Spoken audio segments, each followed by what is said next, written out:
आज मो morning pasta रू स्टार्ट होची। Hi everyone, welcome back to Gapshap with Varsha. सकाळू मामा पास्ता बनैथिला। तापरे आज लंच रे हेतिला पखाळ भात, सागु पांपड़, आलू भजा आउ आंब। आमे छोट आंब बहुत खाइलु तो बाबा कहले एबे बड़ आंब आण आ खाओ, किंतु ये आंब गुड़ा एते ही क्यूट हेतिला जे मु न आनिकिना रही पारलिनी। तापरे मु लंच करिके सोई पड़िथिली। उठिला बेले 6टा हो जाइलानी, किंतु देखंतु पूरा दिन होईची।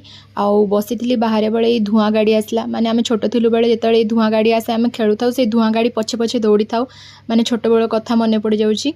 टिके संध्या हला परे मु आ प्रज्ञा बाहरी थिलु मार्केट, मोमोस खाइलु। तापरे सेठु आसिकी मामा को कहली आज चली जाइथिलु, तो से कहला ना मु चली जाइनी, ताकू जबरदस्ती चलेबा पई नेली।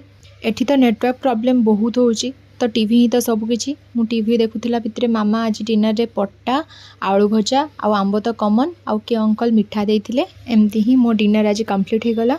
वीडियोटा भल लागिथिले लाइक सब्सक्राइब करी निश्चय जानतु।